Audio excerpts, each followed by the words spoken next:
Dear viewers, you are warmly welcome in this lecture. Kindly subscribe this channel and also press the bell icon below so that you could be notified about any new video from Biology Guardian. Thank you.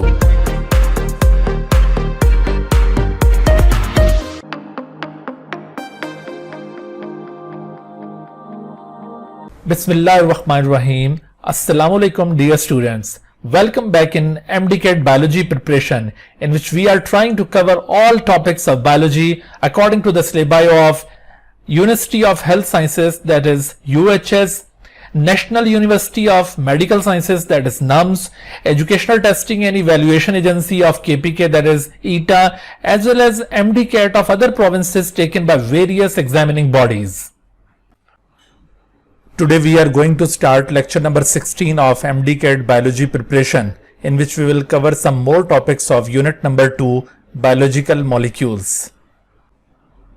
Dear students, हमने अपने पिछले lecture के अंदर carbohydrates से related topics को complete कर लिया था और आज के लेक्चर में हम लिपिड्स का टॉपिक स्टार्ट करने लगे। आज के लेक्चर के जो हमारे लर्निंग ऑब्जेक्टिव्स होंगे, जिन टॉपिक्स को हमने आज कवर करना है, उसमें हमने केमिकल नेचर ऑफ लिपिड्स के बारे में बात करनी है। इसके साथ साथ occurrence and functions of lipids भी आपको बताए जाएंगे और क्लासिफिकेशन ऑफ लिपिड्स। और आप जानते हैं कि लिपिड्स को 3 मेजर ग्रुप्स में क्लासिफाई किया जाता है, simple lipids, complex lipids and drive lipids. तो इन तीनों लिपिड्स में क्या फर्क होता है, ये आपको एक कंपैरिजन बताएंगे और इनकी जो रिप्रेजेंटेटिव एग्जांपल्स हैं जो हमारे कोर्स के अंदर इंक्लूडेड हैं, उनको भी आज के लेक्चर में कवर करेंगे। ज्यादातर जो लिपिड्स हैं वो ईस्टर पर मुश्तमिल होते हैं, तो इस वजह से इससे पहले कि हम मजीद जो एग्जांपल्स हैं लिपिड्स के उनको कवर करें, हम कॉन्सेप्ट ऑफ ईस्टर लिंकेज और एस्टेरिफिकेशन को डिस्कस करेंगे और फिर उसके बाद वन बाय वन डिफरेंट जो रिप्रेजेंटेटिव एग्जांपल्स हैं इन डिफरेंट टाइप के लिपिड्स की, उनको कवर करेंगे। मिसाल के तौर पर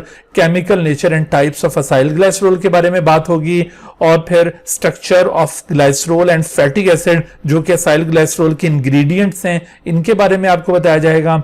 फिर उसके बाद types and properties of fatty acid, ये बहुत अहम टॉपिक होता है और अक्सर एमसीक्यूज यहां से आते हैं, तो इस टॉपिक को हम थॉरोली कवर करेंगे। Chemical nature and types of waxes को कवर करेंगे। वैक्सेस और असाइल ग्लाइसरोल दोनों सिंपल लिपिड्स की टाइप्स थी। इसी तरह से फिर कॉम्प्लेक्स लिपिड की एक टाइप है फॉस्फोलिपिड, उसका भी केमिकल नेचर और टाइप्स को आज कवर किया जाएगा। और फिर ड्राइव लिपिड्स में से भी chemical nature and types of terpenoid और स्टीरॉइड्स को आज के लेक्चर में कवर किया जाएगा। तो इंशाल्लाह आज के लेक्चर के एंड तक आप इन तमाम टॉपिक्स के ऊपर कमांड हासिल कर चुके होंगे। तो आइए लेक्चर का बाकायदा आगाज करते हैं, लेकिन इससे पहले एक बात याद रखिए कि लेक्चर के इख्तिताम पर जब आपकी प्रिपरेशन कंप्लीट हो जाएगी, आप लेक्चर के सभी टॉपिक्स को अच्छी तरह से अंडरस्टैंड कर चुके होंगे और अपनी बुक से भी इन टॉपिक्स को प्रॉपरली रीड कर चुके होंगे, तो आप इस लेक्चर की डिस्क्रिप्शन में मौजूद एक टेस्ट के लिंक को क्लिक करके इस लेक्चर से रिलेटेड एमसीक्यूज पर मुश्तमिल एक असाइनमेंट हासिल कर सकते हैं। गूगल फॉर्म के थ्रू वो असाइनमेंट आपके पास ओपन हो जाएगी और आप उसको ऑनलाइन अटेम्प्ट करेंगे और अटेम्प्ट करने के बाद उसे आप सबमिट कीजिएगा। तो जैसे ही आप उसे सबमिट करेंगे तो आपको उसका रिजल्ट भी मिल जाएगा। और अगर कोई क्वेश्चन आपको कंफ्यूजिंग लगे, आपको समझ में ना आए या आप उसमें कोई डिस्कस करना चाहते हैं, then you can feel free to contact with me. तो आइए लेक्चर का बाकायदा आगाज करते हैं। सबसे पहले बात करते हैं जी, व्हाट इज लिपिड्स। लिपिड्स की केमिकल नेचर का जहां तक ताल्लुक है, तो हम लिपिड्स को किसी प्रिसाइज केमिकल डेफिनेशन के जरिए डिफाइन नहीं कर सकते। जिस तरह से आपने कार्बोहाइड्रेट्स के केस में देखा था कि कार्बोहाइड्रेट्स या तो पॉलीहाइड्रोक्सी एल्डिहाइड होते हैं या फिर वो पॉलीहाइड्रोक्सी कीटोन्स होते हैं, बिल्कुल इसी तरह से हम लिपिड्स को किसी प्रिसाइज डेफिनेशन के जरिए डिफाइन नहीं कर सकते, क्योंकि लिपिड्स की ये टर्म दरअसल एक कलेक्टिव नेम है for variety of organic compound such as fats, oil, waxes and fat like molecule such as steroid, जो कि लिविंग बॉडीज में पाए जाते हैं। तो इस वजह से चूंकि लिपिड्स की डिफरेंट टाइप्स में आपको बड़ी वेरिएशन नजर आती है, लिपिड्स की मुख्तलिफ अक़साम एक दूसरे से बड़ी मुख्तलिफ हैं, तो इस वेरिएशन की वजह से लिपिड्स को किसी प्रिसाइज डेफिनेशन के जरिए डिफाइन करना कदरे मुश्किल हो जाता है। लिहाजा आमतौर पर लिपिड्स को डिफाइन करते हुए हम वर्डिंग यूज करते हैं कि lipid is a heterogeneous group of organic compound. Heterogeneous से क्या मुराद है? हेट्रोजीनस का मतलब है कि एक ऐसा ग्रुप ऑफ कंपाउंड जिसके अंदर बड़ी वेरिएशन पाई जाती हो, जिसकी डिफरेंट टाइप्स एक दूसरे से बहुत मुख्तलिफ हों, तो ऐसे ऑर्गेनिक कंपाउंड के ग्रुप को हेट्रोजीनस कहा जाएगा। तो because of variation, because of heterogeneity, the lipids are supposed to be heterogeneous groups of organic compounds. लेकिन इसके बावजूद हम लिपिड्स में कुछ कॉमन कैरेक्टरिस्टिक्स को ऑब्जर्व कर सकते हैं जिनको हम इस डेफिनेशन का हिस्सा बना सकते हैं। मिसाल के तौर पर आप देखेंगे कि जितने भी लिपिड्स होंगे वो सब वाटर के अंदर इनसॉल्युबल होंगे, यानी वो हाइड्रोफोबिक कंपाउंड्स होंगे। लेकिन ऑर्गेनिक सॉल्वेंट्स के अंदर लिपिड्स सॉल्युबल होते हैं। मिसाल के तौर पर एसीटोन, अल्कोहल या ईथर, ये दरअसल ऑर्गेनिक सॉल्वेंट्स हैं और इन ऑर्गेनिक सॉल्वेंट्स के अंदर लिपिड्स डिसॉल्व किए जा सकते हैं। अलबत्ता वाटर के अंदर ये सारे इनसॉल्युबल होते हैं, यानी हाइड्रोफोबिक कंपाउंड्स हैं। तो याद रखिए कि लिपिड्स को अगर केमिकली डिफाइन करना हो तो लिपिड्स की केमिकल डेफिनेशन ये इन पॉइंट्स पर मुश्तमिल होनी चाहिए कि lipid is a heterogeneous group of organic compound which is insoluble in water, that is hydrophobic, and soluble in organic solvent such as acetone, alcohol और ईथर या फिर बेंजीन वगैरह। तो इस तरह की जो कंपाउंड्स उनके अंदर ये सॉल्युबल होंगे। जहां तक लिपिड्स का और कार्बोहाइड्रेट्स के कंपैरिजन का ताल्लुक है, तो आप अगर कार्बोहाइड्रेट्स के साथ इनको कंपेयर करें, आप देखेंगे कि कार्बोहाइड्रेट की तरह लिपिड्स में भी कार्बन, हाइड्रोजन और ऑक्सीजन, ये तीन बुनियादी एलिमेंट्स जरूर मौजूद हैं। लिपिड्स को भी हम इन तीनों एलिमेंट्स की बुनियाद पर कैरेक्टराइज करते हैं। लेकिन कार्बोहाइड्रेट्स के बरक्स यहां पर आपको कार्बन और हाइड्रोजन के कंटेंट्स बहुत ज्यादा मिलेंगे। यहां पर आपको नजर आएगा कि कार्बन और hydrogen contents as compare to carbohydrate बहुत ज्यादा मौजूद हैं। और इसी तरह से अगर ऑक्सीजन का अमाउंट चेक किया जाए तो ऑक्सीजन ये रिलेटिवली बहुत ही लेस अमाउंट के अंदर यहां पे मौजूद होगा। आप इसकी मिसाल यूं देखिए कि एक सिंपल लिपिड है, ट्राइस्टेरिन इसका नाम है। इस ट्राइस्टेरिन मॉलिक्यूल में आप देख रहे हैं कि कार्बन 57, हाइड्रोजन 110 और ऑक्सीजन सिर्फ 6 हैं। तो आप देख सकते हैं कि ऑक्सीजन के मुकाबले में कार्बन हाइड्रोजन कंटेंट्स किस कदर ज्यादा हैं। लेकिन कार्बोहाइड्रेट्स में आपको याद होगा कि कार्बन, हाइड्रोजन, ऑक्सीजन मौजूद होते हैं और उनमें हाइड्रोजन ऑक्सीजन का रेशो अमूमन वही रेशो होता है जिस रेशो में हाइड्रोजन और ऑक्सीजन वाटर में मौजूद होते हैं, यानी 2:1। ठीक है, तो कार्बोहाइड्रेट्स की यह पहचान होती है कि उसमें हाइड्रोजन और ऑक्सीजन 2:1 में मौजूद होते हैं। तो इस तरह से कार्बोहाइड्रेट से लिपिड्स को बहुत अच्छी तरह से डिफरेंशिएट किया जा सकता है। और इसी हाई कार्बन हाइड्रोजन कंटेंट्स की वजह से lipids contain more energy as compare to any other biomolecule. और कार्बोहाइड्रेट के मुकाबले में अगर लिपिड्स में एनर्जी कंटेंट कंपेयर किया जाए तो approximately they contain double amount of energy than carbohydrate. और ना सिर्फ कार्बोहाइड्रेट के मुकाबले में ज्यादा एनर्जी जैसे मैंने आपको बताई है, बल्कि अगर आप इनको किसी दूसरे ऑर्गेनिक कंपाउंड से कंपेयर करें तो उनके मुकाबले में भी ये ज्यादा एनर्जी कंटेन करते हैं because of high carbon hydrogen content. अगर किसी क्वेश्चन में आपसे पूछा जाए कि which of the following molecule contain more energy than other molecule, और उसमें ये ऑप्शंस दिए हुए हैं, लिपिड का ऑप्शन भी है, कार्बोहाइड्रेट का ऑप्शन भी है और इसके साथ साथ प्रोटीन्स और न्यूक्लिक एसिड्स के ऑप्शंस भी दिए हुए हैं। तो आपने याद रखना है कि lipids contain more energy than any other biomolecule. As far as functions of lipids are concern, तो आप देखेंगे कि in general lipids are the components of cell membrane और प्लाज्मा मेम्ब्रेन। आपको सेल बायोलॉजी वाले पार्ट में याद होगा कि प्लाज्मा मेम्ब्रेन का स्ट्रक्चर और कंपोजिशन हमने पढ़ी थी और उसमें आपको दो इंपॉर्टेंट लिपिड्स बताए थे जो उसकी फ्लूइडिटी को मेंटेन करते हैं, फॉस्फोलिपिड एंड कोलेस्ट्रॉल। तो वहां पर सेल मेम्ब्रेन का ना सिर्फ ये स्ट्रक्चरल कॉन्स्टिट्यूएंट है बल्कि फॉस्फोलिपिड और कोलेस्ट्रॉल सेल मेम्ब्रेन की फ्लूइड नेचर को भी मेंटेन करने में इंपॉर्टेंट रोल प्ले करते हैं और इस तरह से सेल मेम्ब्रेन की जो सेमी परमिएबल नेचर होती है उसको भी ये इंश्योर करते हैं। तो वहां पर ये लिपिड्स फंक्शनल रोल भी परफॉर्म कर रहे हैं। इसी तरह से लिपिड्स एनर्जी स्टोर्स के तौर पर भी एक्ट करते हैं। मिसाल के तौर पर जो ट्राइग्लाइसराइड्स हैं, ट्राइग्लाइसराइड जिनको फैट्स या ऑयल्स कहा जाता है, तो ये फैट्स या ऑयल्स लिविंग बॉडीज के अंदर एनर्जी स्टोर्स के तौर पर एक्ट करते हैं। जितना भी सरप्लस फूड हम लोग अपनी डेली डाइट के अंदर ले रहे होते हैं, वो सारा सरप्लस फूड जो हम अपनी रोजमर्रा की एक्टिविटीज के अंदर इस्तेमाल में नहीं ला पाते, तो वो सारा एक्स्ट्रा फूड आपके बॉडी के अंदर इन the form of fat deposit हो जाता है, या अगर कुछ प्लांट्स के पास ये एक्स्ट्रा फूड ऑयल की फॉर्म में स्टोर हो जाता है। तो आप देखते हैं कि lipids in the form of triglyceride या फिर फैट्स और oils, they also act as energy stores. इसके अलावा they also act as chemical messengers, यानी हार्मोन्स के तौर पर भी एक्ट करते हैं। और उसकी एग्जांपल क्या है? Steroid hormones. स्टीरॉयड हार्मोन्स आपने जरूर पढ़े हैं हार्मोनल कोऑर्डिनेशन के चैप्टर के अंदर, जैसे टेस्टोस्टेरोन, प्रोजेस्टेरोन या फिर एस्ट्रोजन। सो ये जो हमारे रिप्रोडक्शन से रिलेटेड हार्मोन्स हैं ह्यूमन बॉडी के अंदर और बाकी मैमल्स के अंदर, these hormones are actually steroid in nature.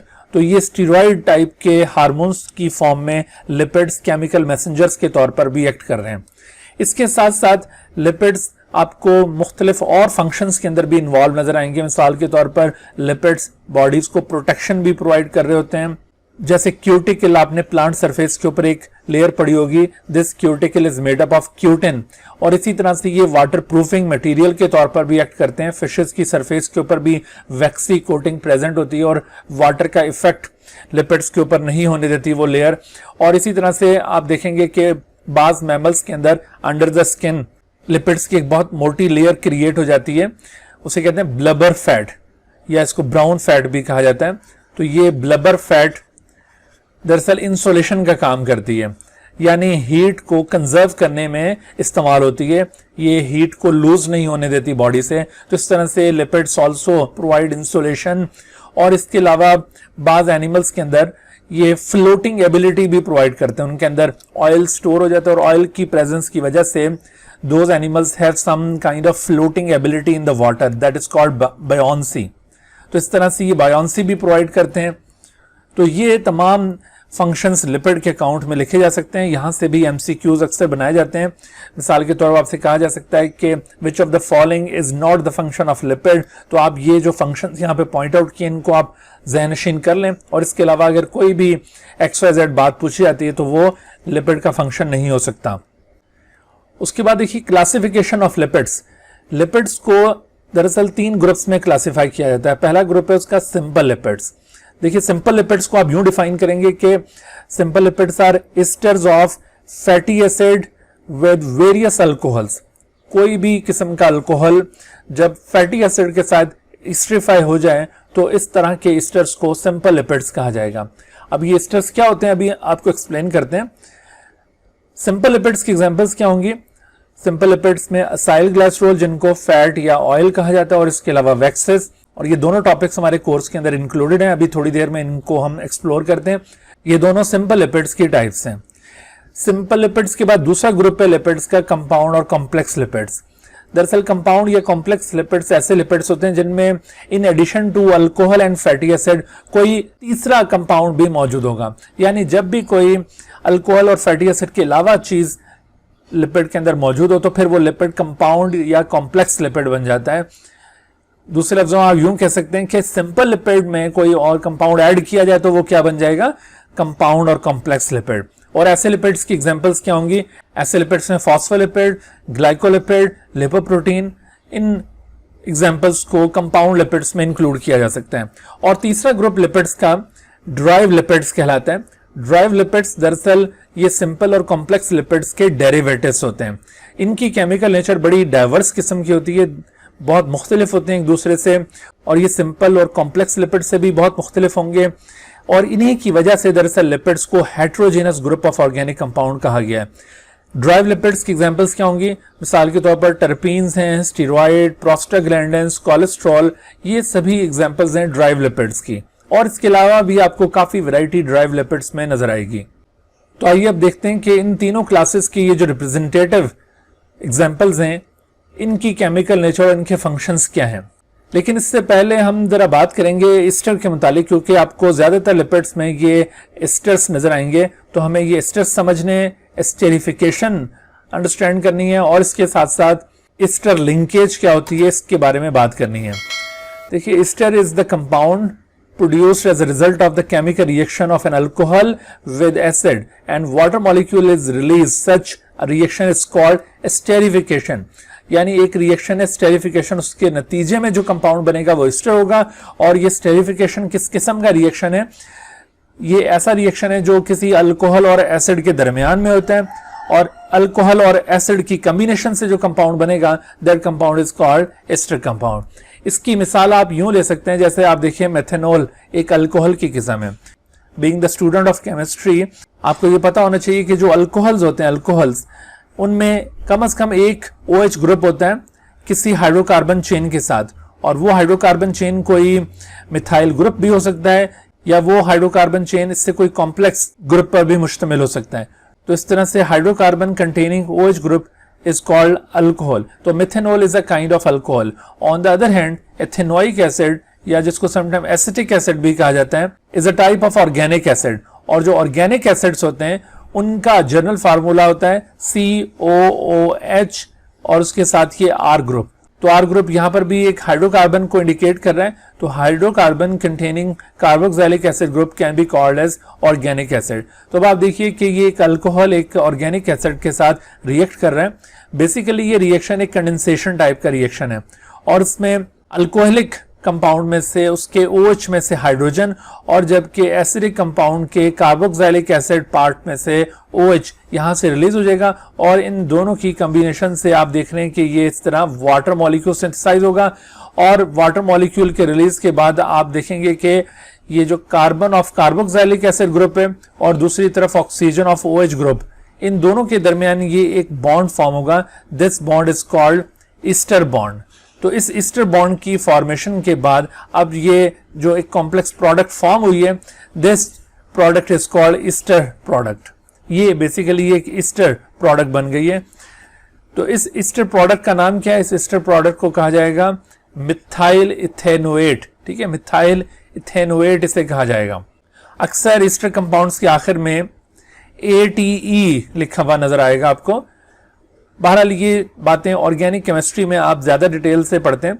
यहां पर जस्ट आपने ये एस्टर की फॉर्मेशन को थोड़ा सा याद रखना है, जो हमारे कोर्स से ताल्लुक रखती है बात। इसमें आपको एस्टर बॉन्ड के मुतालिक पता होना चाहिए, एस्टर के मुतालिक पता होना चाहिए this is an ester compound, और इसके साथ साथ आपको एस्टेरिफिकेशन का पता होना चाहिए। This reaction is called esterification. तो आप दोबारा देख लीजिए कि एस्टेरिफिकेशन एक कंडेंसेशन टाइप की एक्टिविटी है in which an alcoholic compound is condensed with an acidic compound. तो इस तरह की कंडेंसेशन को एस्टेरिफिकेशन कहा जाएगा। एस्टेरिफिकेशन के रिजल्ट में बनने वाला कंपाउंड एस्टर कंपाउंड होगा, और इस कंपाउंड में जो नया बॉन्ड फॉर्म हुआ है that bond is called ester bond. अच्छा, एस्टर बॉन्ड की भी स्पेसिफिकेशन याद रखिए। समटाइम ये एस्टर बॉन्ड आइडेंटिफाई करने को कहा जाता है। इस तरह से आपको कोई स्ट्रक्चर दिखा के उसे लेबल करके पूछा जा सकता है कि which of the following is an ester bond. तो यहाँ तो आपको ये बहुत वजाहत से बताया गया है कि एस्टर बॉन्ड कौन सा है, आप इजीली इसको अभी आइडेंटिफाई कर रहे हैं, लेकिन जरूरी नहीं है कि इस तरह की कोई कलर डायग्राम हो। पेपर के अंदर आपको ये एक ही कलर में बना हुआ ये स्ट्रक्चर नजर आएगा, और उसमें आपको आइडेंटिफाई करना होगा कि कौन सा बॉन्ड दरअसल एस्टर बॉन्ड है। तो इसकी पहचान ये होगी कि एस्टर बॉन्ड दरअसल कार्बन ऑक्सीजन बॉन्ड होता है। कार्बन और ऑक्सीजन के दरमियान बॉन्ड को एस्टर बॉन्ड कहते हैं। लेकिन इसमें भी आपने याद रखना है कि हर कार्बन ऑक्सीजन के दरमियान बॉन्ड को एस्टर बॉन्ड नहीं कहा जाता। जैसे मिसाल के तौर पर आप देखिए कि इस वक्त इस कार्बन ऑक्सीजन के दरमियान में भी बॉन्ड बना हुआ है, लेकिन ये एस्टर बॉन्ड नहीं है। वो क्यों? दरअसल एस्टर बॉन्ड एक ऐसा कार्बन ऑक्सीजन बॉन्ड है जिसमें कार्बन कार्बोक्सिलिक एसिड ग्रुप का है और ऑक्सीजन OH ग्रुप का है, जो कि किसी अल्कोहलिक कंपाउंड से ताल्लुक रखता होगा। इस तरह से the bond formed between the carbon of carboxylic acid group of one compound and the oxygen of OH group of another compound is called ester bond. इस तरह से आपने ester bond को याद रखना है। तो ये ester bond का कॉन्सेप्ट esterification और ester, इनको अपने जहन में रखना है ताकि अगर ऐसा कोई क्वेश्चन आए तो आप उनका बिल्कुल इजीली आंसर दे सकें। अच्छा, उसके बाद सिंपल लिपिड की पहली जो टाइप है असाइल ग्लाइसरॉल, उसको आगे देख लेते हैं। असाइल ग्लाइसरॉल बेसिकली ये सिंपल लिपिड्स हैं। सिंपल लिपिड्स के मुतालिक अभी आपको बताया था कि सिंपल लिपिड्स ऐसे लिपिड्स को कहा जाता है जो अल्कोहल और फैटी एसिड के बने हुए होते हैं। तो असाइल ग्लाइसरॉल भी चूंकि सिंपल लिपिड्स हैं, they are also made up of alcohol and fatty acid, लेकिन इनमें अल्कोहल एक स्पेसिफिक टाइप का होगा और उस अल्कोहल को कहते हैं ग्लाइसरॉल। इसके अलावा कोई और अल्कोहल असाइल ग्लाइसरॉल में मौजूद नहीं हो सकता। अलबत्ता फैटी एसिड कोई भी हो सकता है, फैटी एसिड में किसी किस्म की कोई यहां पर कैद नहीं है। लिहाजा आप याद रखिए कि असाइल ग्लाइसरॉल्स क्या होते हैं, they are esters of glycerol and fatty acid. तो हमें असाइल ग्लाइसरॉल को अंडरस्टैंड करने के लिए एस्टर्स का पता होना चाहिए, वो अभी आपको मैंने कॉन्सेप्ट समझा दिया है। और ये एस्टर्स किस चीज के हैं, ग्लाइसरॉल और फैटी एसिड के। तो हमें ये ग्लाइसरॉल और फैटी एसिड की पहचान होनी चाहिए, तब हम असाइल ग्लाइसरॉल को इजीली आइडेंटिफाई कर सकते हैं। देखिए ग्लाइसरॉल एक ऐसा अल्कोहल है जिसमें आपको नजर आ रहा है कि 3 OH ग्रुप हैं, यानी ये एक ट्राई हाइड्रोक्सी अल्कोहल है। Try hydroxy alcohol, try hydroxy alcohol का मतलब है कि it consist of chain of 3 carbons. ये जैसे आपको 3 कार्बन्स की चेन नजर आ रही है और इन तीनों कार्बन्स के ऊपर आपको each carbon possessing an OH group, हर एक कार्बन के ऊपर OH ग्रुप नजर आ रहा है। और बाकी आप इन कार्बन्स की वैलेंसी जस्टिफाई करते हैं बाय पुटिंग हाइड्रोजन एटम्स। इस तरह से जो आपके सामने स्ट्रक्चर बना है, this structure is called glycerol. तो ग्लाइसरॉल मॉलिक्यूल के साथ फैटी एसिड्स ने कंबाइन होना है। तो फैटी एसिड क्या है, फैटी एसिड्स ऑर्गेनिक एसिड की एक ऐसी किस्म है, ऑर्गेनिक एसिड की एक टाइप है जिसमें आपको कार्बोक्सिलिक एसिड ग्रुप एक हाइड्रोकार्बन ग्रुप के साथ अटैच नजर आएंगे। यानी वही जनरल फार्मूला जो जनरल ऑर्गेनिक एसिड्स के लिए वो यहां पर भी फॉलो किया जा सकता है, ठीक है। लेकिन इसमें शर्त यह है कि हमेशा total number of carbon atoms even numbers में होंगे और उनकी रेंज 2 से लेकर 30 तक होगी। 30 से ज्यादा नंबर ऑफ कार्बन एटम्स पर मुश्तमिल कोई ऑर्गेनिक एसिड फैटी एसिड नहीं हो सकता और इसी तरह से 2 कार्बन से कम कार्बन पर मुश्तमिल कोई ऑर्गेनिक एसिड फैटी एसिड नहीं हो सकता। तो फैटी एसिड्स होने के लिए ऑर्गेनिक एसिड्स में ये 2 प्रॉपर्टीज का होना इंतहाई जरूरी है कि उसमें नंबर ऑफ कार्बन की रेंज 2 से 30 के दरमियान हो और उसमें भी even number of carbon atoms हो। यानी सबसे जो छोटा फैटी एसिड होना चाहिए वो 2 कार्बन पर मुश्तमिल होना चाहिए, उसके बाद फिर 4 कार्बन, फिर 6 कार्बन और इस तरह से अप टू 30 कार्बन पर मुश्तमिल ऑर्गेनिक एसिड्स को आप फैटी एसिड्स की लिस्ट में शुमार कर सकते हैं। इनके दरमियान आपको जितने भी ऑड नंबर्स पर मुश्तमिल ऑर्गेनिक एसिड्स मिलेंगे, उन ऑर्गेनिक एसिड्स को फैटी एसिड्स नहीं कहा जा सकता। वो ऑर्गेनिक एसिड्स होंगे लेकिन वो फैटी एसिड नहीं होंगे। तो फैटी एसिड को भी रिप्रेजेंट करने के लिए वही जनरल फार्मूला यूज किया जा सकता है जो कि हम ऑर्गेनिक एसिड्स को रिप्रेजेंट करने के लिए यूज करते हैं। यानी इसमें carboxylic acid group CO double bond के साथ और इसके साथ OH, तो ये कार्बोक्सिलिक एसिड ग्रुप आप देख रहे हैं। इस कार्बोक्सिलिक एसिड ग्रुप के साथ अगर ये R ग्रुप अटैच हो जाए तो this kind of structure can be called as fatty acid if it consist of even number of carbon atoms between 2 to 30। तो ये 2 कंडीशंस होना जरूरी है। फैटी एसिड की सिंपल एग्जांपल्स अगर देखी जाएं तो जैसे मैंने अभी आपको बताया था, जो सिंपलेस्ट फैटी एसिड है it should contain 2 carbon atoms और इसकी एग्जांपल है एसिटिक एसिड। ये आपको एसिटिक एसिड का स्ट्रक्चर नजर आ रहा है, इसमें ये इसका R ग्रुप है और बाकी कार्बोक्सिलिक एसिड ग्रुप इसके साथ नजर आ रहा है। इसी तरह से ब्यूटारिक एसिड, इससे कॉम्प्लेक्स फैटी एसिड है, इसमें R ग्रुप थोड़ा सा ज्यादा कॉम्प्लेक्स नजर आ रहा है और उसके साथ ये कार्बोक्सिलिक एसिड ग्रुप। तो यहाँ पर आपसे क्वेश्चंस पूछे जा सकते हैं, how many carbon atoms are present in the R group of acetic acid. तो R ग्रुप में कार्बन एटम्स हमेशा टोटल कार्बन से 1 कम होता है। जैसे एसिटिक एसिड में टोटल कार्बन अभी आपको मैंने 2 कार्बन बताए, तो इसके R ग्रुप के अंदर सिंगल कार्बन होगा। और ब्यूटारिक एसिड के अंदर चूंकि टोटल कार्बन 4 कार्बन बताएं, लिहाजा इसके R ग्रुप के अंदर 3 कार्बन एटम्स होंगे। याद रखो कि जो R ग्रुप है, R ग्रुप के अंदर हमेशा odd number of carbon atoms मौजूद होंगे। Odd number of carbon atoms, यानी ये odd number of carbon atoms आपको इसकी रेंज क्या मिलेगी, इसकी रेंज मिलेगी 1 से लेकर 29 तक। चूंकि total number of carbon atoms की रेंज 2 से 30 तक थी ना, तो R ग्रुप में हमेशा टोटल कार्बन से 1 कार्बन कम होता है, लिहाजा R ग्रुप के अंदर नंबर ऑफ कार्बन की रेंज क्या होगी, 1 to 29।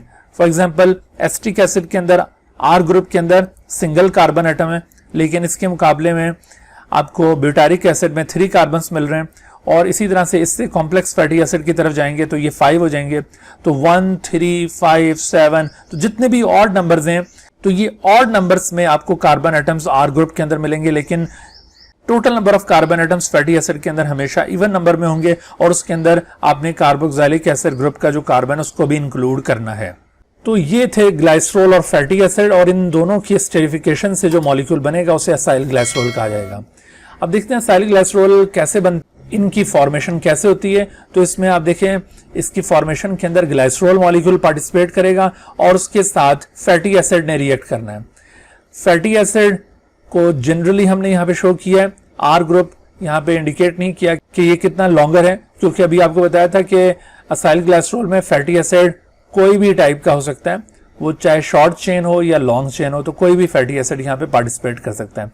बहरहाल जब फैटी एसिड और ग्लाइसरोल के दरमियान इस तरह से कंडेंसेशन होती है तो इस कंडेंसेशन को एस्टेरिफिकेशन कहा जाएगा। और एस्टेरिफिकेशन में आप याद रखिए, जो अल्कोहलिक कंपाउंड होता है जैसा कि ग्लाइसरोल, अल्कोहलिक कंपाउंड के OH में से, हाइड्रोक्साइल ग्रुप में से हाइड्रोजन, और जबकि एसिडिक कंपाउंड यानी फैटी एसिड के कार्बोक्सिलिक एसिड ग्रुप में से ये कंप्लीट OH ये यहां से रिलीज हो जाएंगे। ठीक है, तो इन दोनों को आपने याद रखना है। यहां पर ये अक्सर पूछा जाता है कि during esterification glycerol yields hydrogen. ठीक है, और इसी तरह से during condensation fatty acid yields OH। Hydrogen कहां से रिलीज हो रहा है ग्लाइसरोल मॉलिक्यूल में से? From the OH group.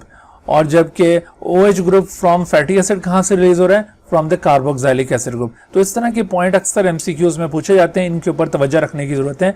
अब देखो, जब ये दोनों आपस में मिल जाएंगे तो एक वाटर मॉलिक्यूल सिंथेसाइज होगा, जबकि carboxylic acid group of fatty acid के कार्बन और जबकि हाइड्रोक्साइल ग्रुप के ऑक्सीजन के दरमियान, हाइड्रोक्साइल ग्रुप जो कि ग्लाइसरोल का हाइड्रोक्साइल ग्रुप था, इसके ऑक्सीजन के दरमियान यहां पर आपको एक बॉन्ड नजर आएगा। उस बॉन्ड की फॉर्मेशन के बाद अब आपके सामने ये स्ट्रक्चर कुछ इस तरह से डिस्प्ले होगा। ये है वो नया बॉन्ड जो अभी क्रिएट हुआ है, जिसे एस्टर बॉन्ड कहा जाएगा। तो इस एस्टर बॉन्ड की फॉर्मेशन के बाद अब आपके सामने ये जो स्ट्रक्चर बना है ये एक एस्टर मॉलिक्यूल बन गया, और ये जो ग्लाइसरोल फैटी एसिड का एस्टर होता है, इस एस्टर को कहा जाएगा मोनो असाइल ग्लाइसरोल। ये असाइल ग्लाइसरोल की एक किस्म है, इसे मोनो असाइल ग्लाइसरोल कहा गया है। ठीक है, असाइल ग्लाइसरोल की अभी आपको और भी टाइप्स बताते हैं। तो one of the simplest form of acyl glycerol is mono acyl glycerol, और ये mono acyl glycerol is basically the ester of glycerol and one fatty acid.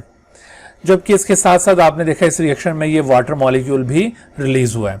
इस तरह से ये कंडेंसेशन आप देख रहे हैं, एक मोनोअसाइल ग्लाइसरोल की फॉर्मेशन शो कर रही है।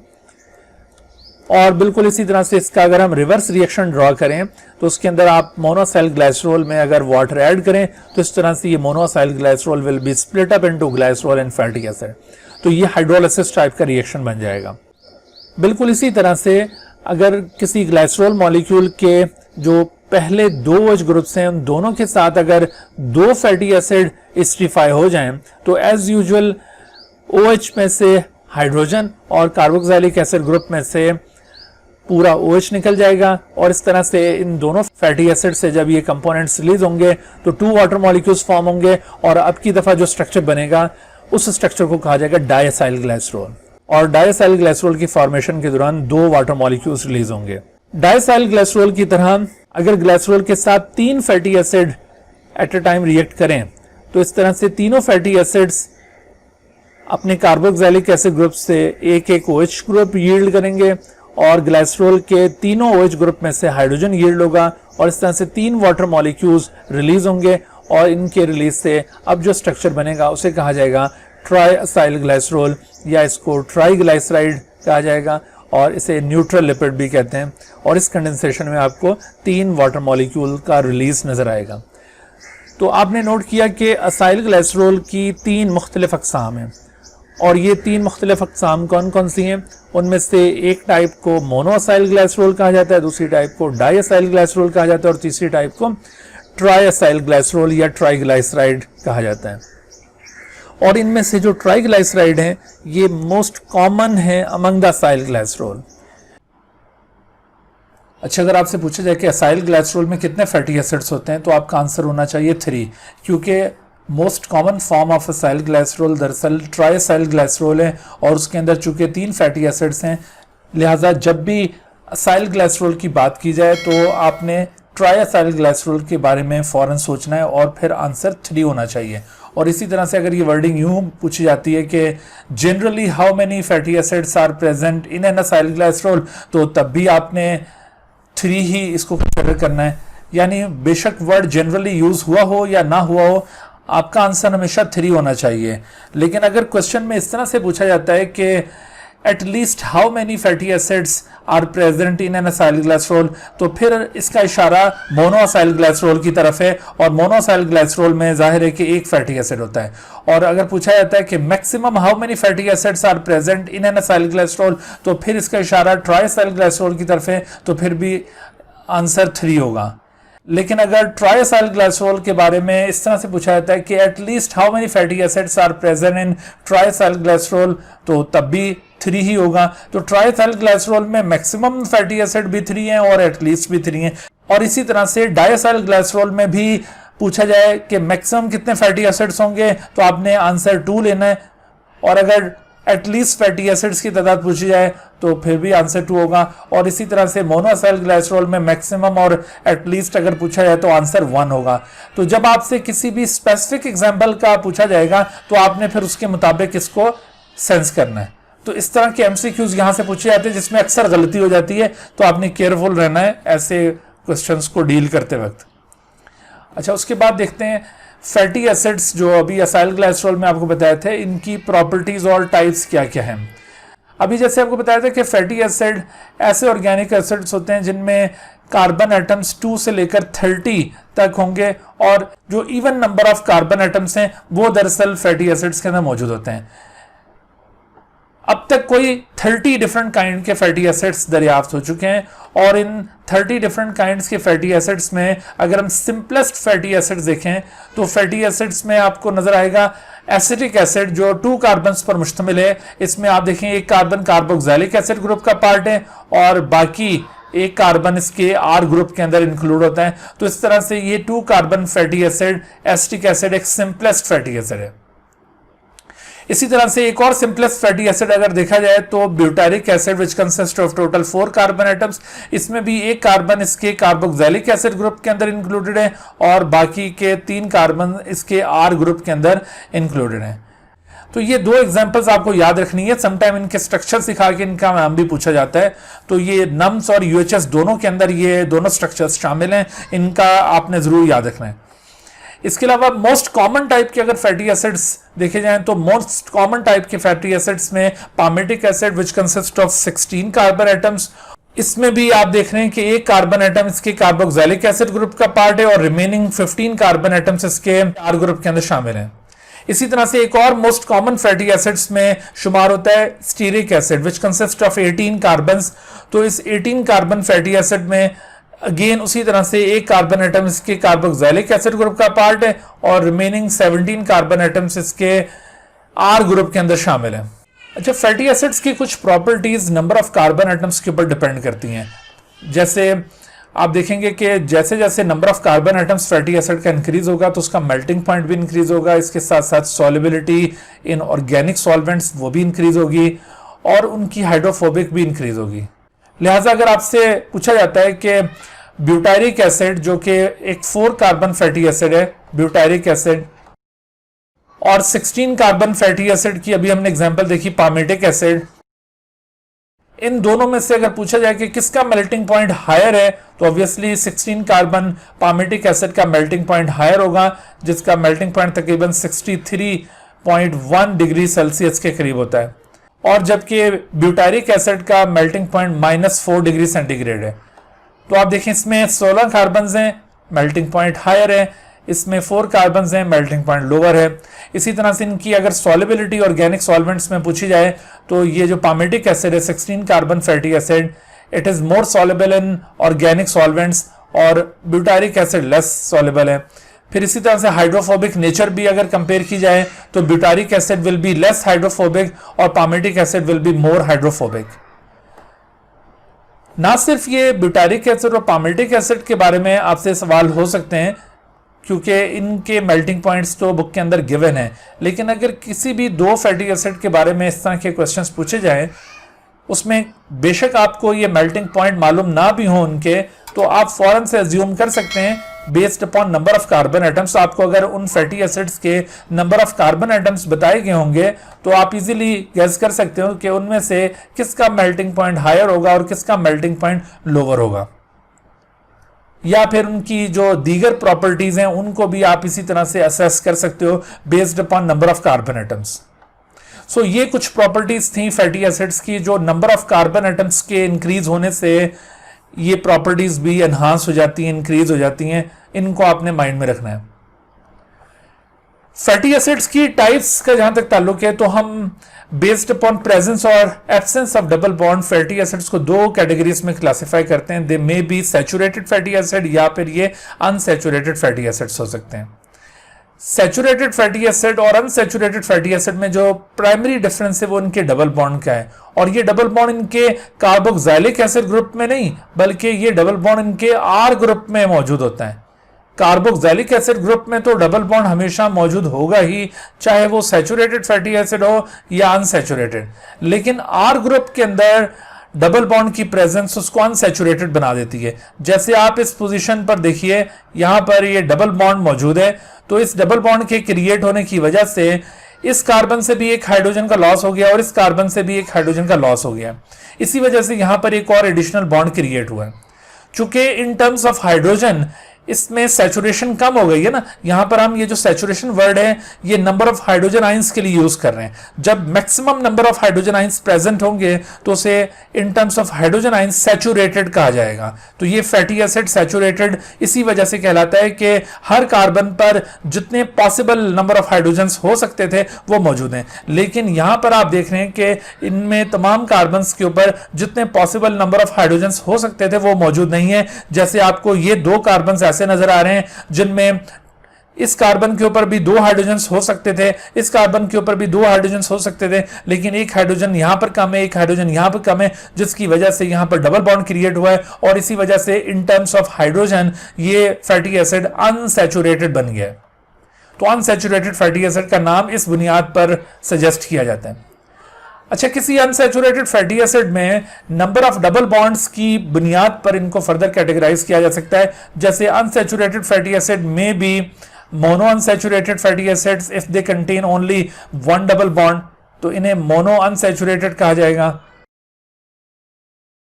और अगर इनमें डबल बॉन्ड्स की तादाद दो है, दो मुख्तलिफ पोजीशंस पर डबल बॉन्ड मौजूद हैं, तो फिर ये डाई अनसैचुरेटेड हो जाएंगे। फिर इसी तरह से नंबर ऑफ डबल बॉन्ड्स तीन है तो ट्राई अनसैचुरेटेड, चार है तो टेट्रा अनसैचुरेटेड, यूं अप टू हेक्सा अनसैचुरेटेड। ये 6 किस्म के अनसैचुरेटेड फैटी एसिड्स हो सकते हैं। इनमें सिवाय मोनो अनसैचुरेटेड के बाकी जितने भी अनसैचुरेटेड फैटी एसिड्स होंगे, डाई अनसैचुरेटेड से लेकर हेक्सा अनसैचुरेटेड तक, इन सभी को collectively poly unsaturated fatty acid कहा जाता है। Poly unsaturated fatty acids. इन सैचुरेटेड और अनसैचुरेटेड फैटी एसिड्स की चेन्स में भी आपको डिफरेंस नजर आएगा। जैसे saturated fatty acid usually they have straight chain, इनके ऊपर कोई ब्रांचेस मौजूद नहीं होती हैं और बिल्कुल एक स्ट्रेट चेन होती है, जबकि अनसैचुरेटेड फैटी एसिड्स की चेन डबल बॉन्ड वाली पोजीशन के ऊपर बेंड होगी। जैसे आप देख रहे हैं कि जिस जगह पर डबल बॉन्ड आया वहां पर ये थोड़ी सी बेंड हो गई है। इसके अलावा अनसैचुरेटेड फैटी एसिड्स के ऊपर कोई ब्रांचेस भी प्रेजेंट हो सकती हैं। Saturated fatty acids are solid at room temperature, जबकि अनसैचुरेटेड लिक्विड होते हैं।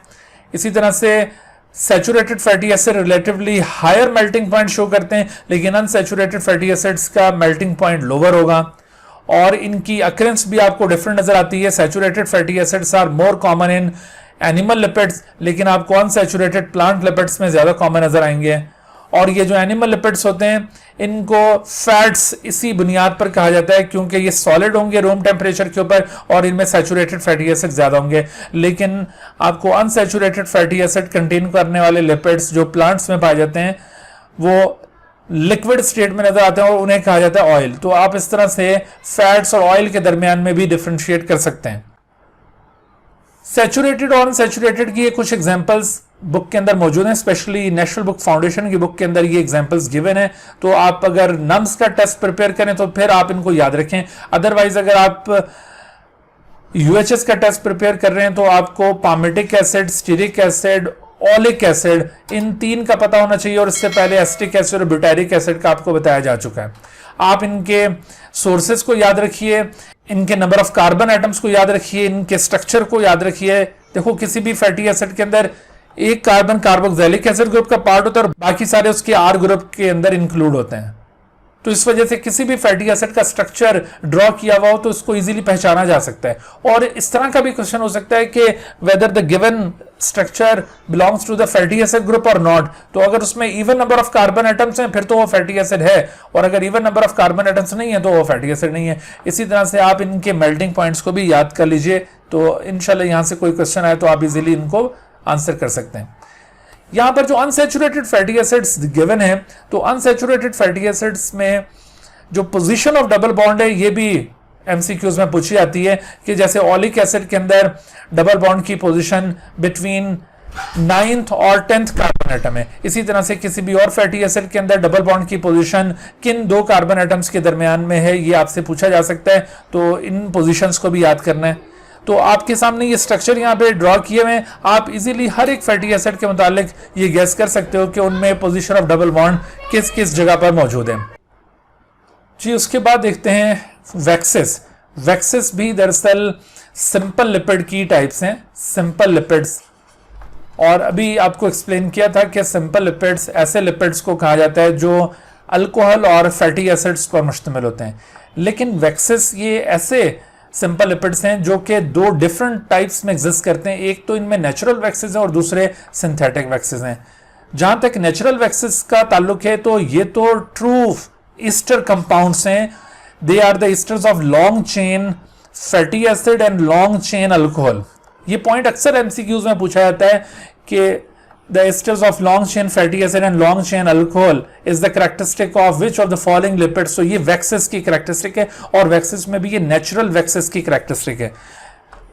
नेचुरल वैक्सेस के मुकाबले में सिंथेटिक वैक्सेस को अगर देखा जाए तो सिंथेटिक वैक्सेस जो कि हम किसी केमिकल प्रोसेस के दौरान हासिल करते हैं, they are generally derived from petroleum और polyethylene and consist of mixtures of long chain hydrocarbons, alkanes जिनको कहा जाता है, इसके अलावा अल्कोहल्स, अल्डिहाइड, कीटोन, और इसमें फैटी एसिड भी हो सकते हैं। लेकिन इनका कोई डेफिनेट स्ट्रक्चर नहीं होगा, यानी ये कोई ट्रू ईस्टर कंपाउंड्स नहीं होंगे। They are the random mixtures of different hydrocarbons. तो ये कैरेक्टरिस्टिक है सिंथेटिक वैक्सेस की।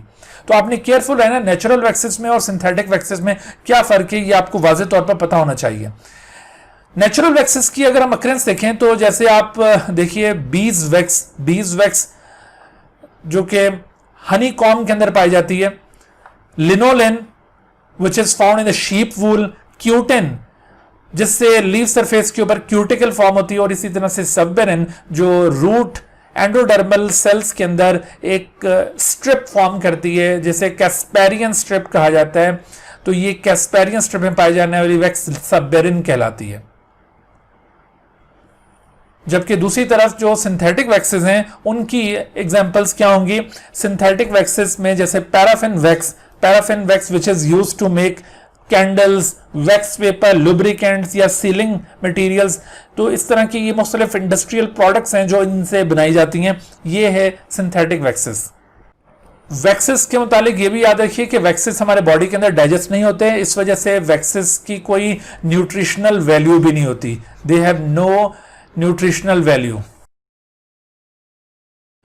वैक्सेस के बाद आते हैं जी फॉस्फोलिपिड के तरफ। फॉस्फोलिपिड जो कि कंपाउंड लिपिड्स की एक टाइप है, they are the type of compound, या फिर इनको कॉम्प्लेक्स लिपिड्स भी कहा जाता है। कंपाउंड या कॉम्प्लेक्स लिपिड्स के बारे में आपको ऑलरेडी बताया जा चुका है कि in these lipids in addition to fatty acid and alcohol some other compounds में also be present.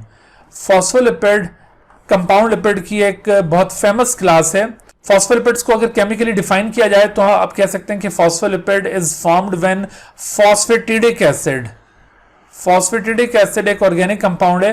When phosphatidic acid combines with one of the 4 organic compounds such as अब वो ऑर्गेनिक कंपाउंड्स क्या हैं जो फॉस्फेटिडिक एसिड के साथ combine हो तो फॉस्फोलिपिड बनता है।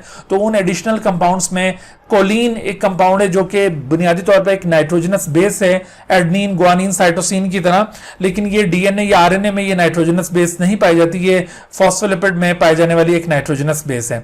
इसी तरह से इथेनोलामाइन जो कि अमाइनो अल्कोहल की एक किस्म है, ये भी फॉस्फेटिडिक एसिड के साथ कंबाइन होकर फॉस्फोलिपिड बनाएगा। इसी तरह से inositol is another type of amino alcohol which can also contribute in the formation of phospholipid। और एक आखिरी चीज दैट इज सीरीन।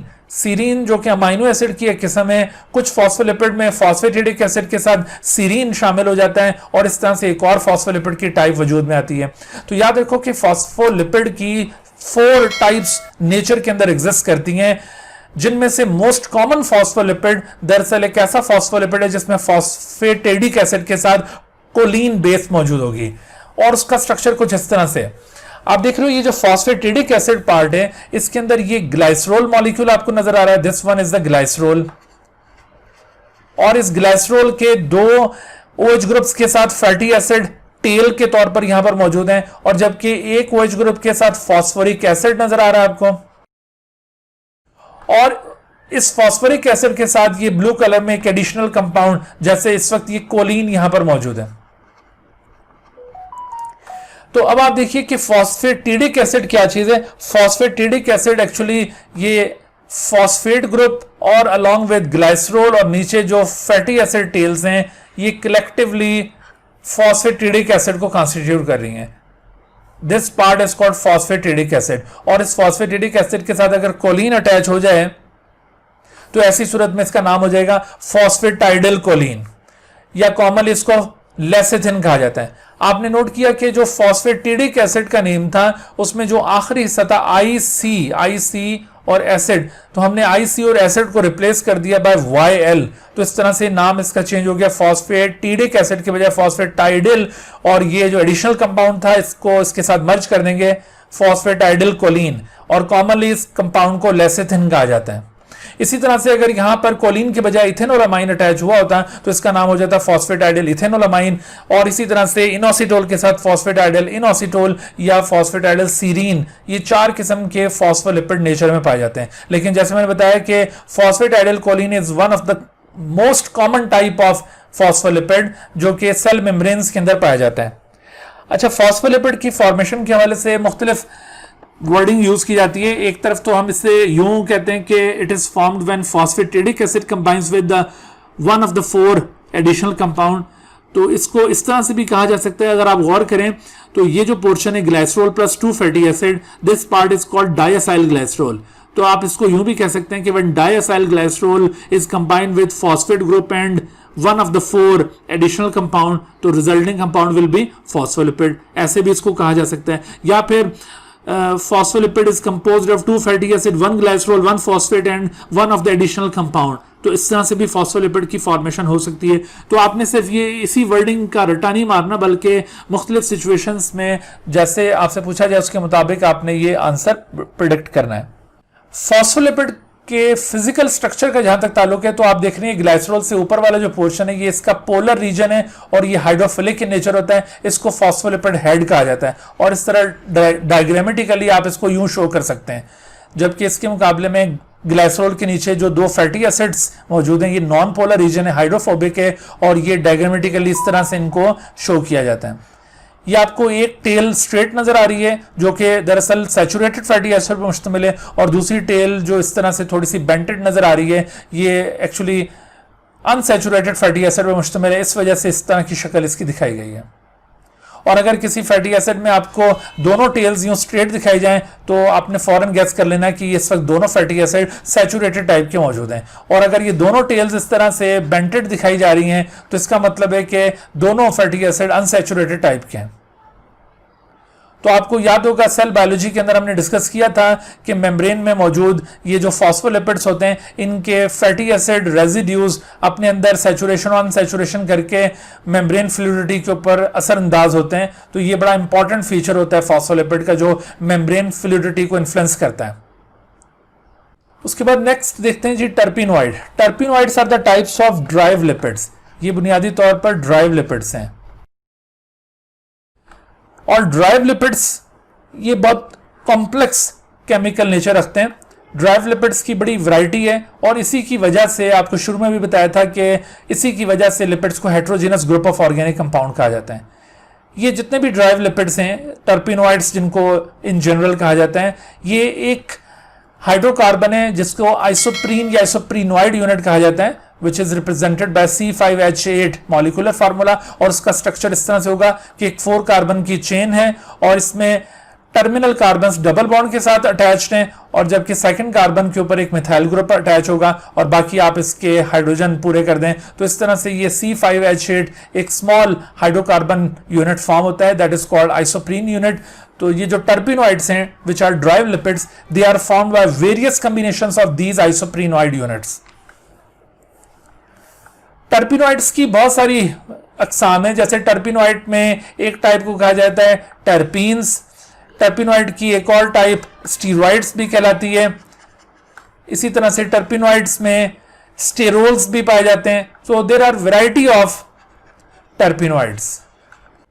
टर्पीन्स का जहां तक ताल्लुक है तो आप देखेंगे कि जब 2 आइसोप्रीन यूनिट आपस में कंबाइन करें तो उससे बनने वाला टर्पीन दरअसल मोनोटर्पीन कहलाता है। और इसकी मिसाल है मेंथोल, जो कि थ्रोट को सूदिंग इफेक्ट पहुंचाने के लिए यूज किया जाता है। मुख्तलिफ किस्म की मेडिसिन में इसको इस्तेमाल करते हैं। बेसिकली ये मेंथोल एक प्लांट प्रोडक्ट है और इसकी केमिकल नेचर क्या है, ये मोनोटर्पीन है। It is formed by the combination of 2 isoprene unit.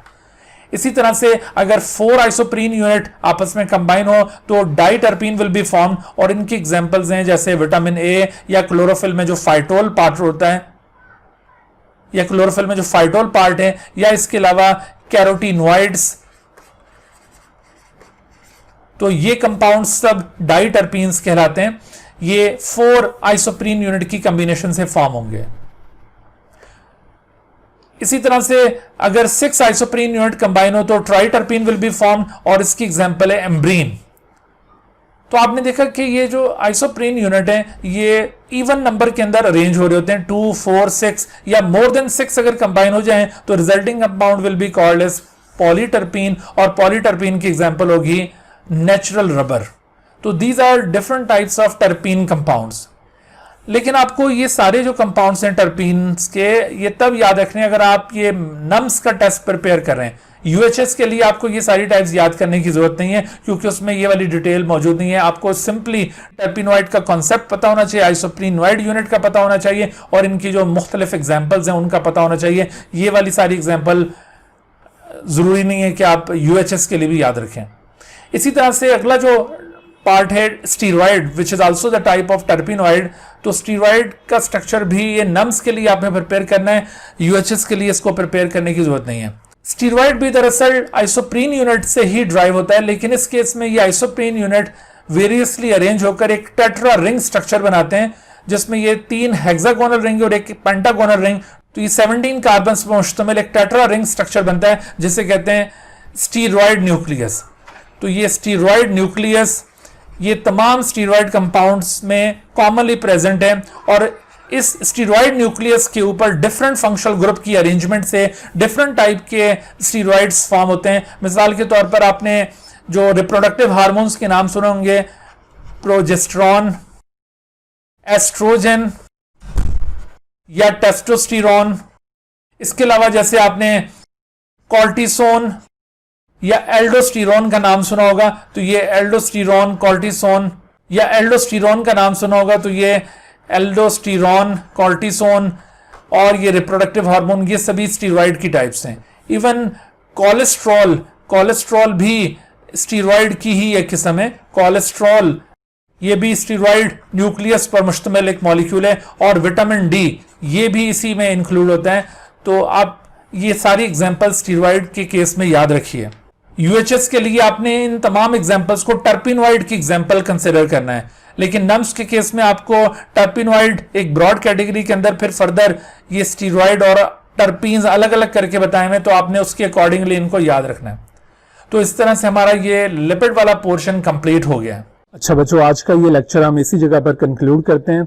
उम्मीद है कि इस लेक्चर में जितने भी कंटेंट्स आपको एक्सप्लेन किए गए हैं आपको बखूबी वो समझ में आ चुके होंगे, और इस लेक्चर के जितने भी लर्निंग ऑब्जेक्टिव्स थे उनको आपने सक्सेसफुली अचीव कर लिया होगा। और अगर इसके बावजूद आपके माइंड में कोई क्वेश्चन अराइज होता है इन टॉपिक से रिलेटेड तो आप बगैर किसी हेजिटेशन के मुझसे वो क्वेश्चन पूछ सकते हैं। इस लेक्चर में जितने भी कंटेंट्स आपको एक्सप्लेन किए गए हैं उनको आप अच्छी तरह से समझने के बाद अपनी बुक्स में से इन टॉपिक्स को अच्छी तरह से रिवाइज कीजिए और जब आप ये यकीन कर लें कि आपकी रिवीजन कंप्लीट हो गई है तो उसके बाद फिर आप इन टॉपिक्स से रिलेटेड MCQs की असाइनमेंट सॉल्व कीजिए। असाइनमेंट के लिए आप इस वीडियो की डिस्क्रिप्शन में एक लिंक मुलाहिजा कर रहे हैं, आप उस लिंक को क्लिक करेंगे तो गूगल फॉर्म्स के थ्रू आपको वो MCQs असाइनमेंट ऑनलाइन दस्तयाब हो जाएगी। आप उसको उसी जगह पर अटेम्प्ट कीजिए और अटेम्प्ट करने के बाद जैसे ही आप उसको सबमिट करेंगे तो आपको उसका रिजल्ट भी मिल जाएगा। आपको ये अंदाजा हो जाएगा कि आपके कौन से क्वेश्चंस उसमें गलत हुए हैं, तो आप उन क्वेश्चंस को दोबारा अपनी बुक में रिव्यू कर सकते हैं या फिर अगर कोई प्रॉब्लम आप फेस कर रहे हैं जो आपको समझ में नहीं आ रही तो आप वो मेरे साथ शेयर कर सकते हैं। इंशाल्लाह मैं आपको सेटिस्फाई करने की मुकम्मल कोशिश करूंगा। अच्छा बच्चों, अब आपसे मुलाकात होगी अगले लेक्चर में। तब तक के लिए इजाजत। अपने घर में रहिए, महफूज रहिए और इन लेक्चर से इस्तिफादा हासिल करते रहिए। मुझे आप इजाजत दीजिए इस दुआ के साथ कि अल्लाह ताला हम सब के लिए आसानियां अता फरमाए और अपनी हिफ्ज़ व अमान में रखे। अल्लाह हाफिज। Dear viewers, thank you for watching this video. If you have not subscribed this channel, kindly subscribe it and also press the bell icon below so that you could be notified about any new video lecture from Biology Guardian. And also do not hesitate to ask any question regarding this lecture. My contacts are shown on the screen. Thank you once again.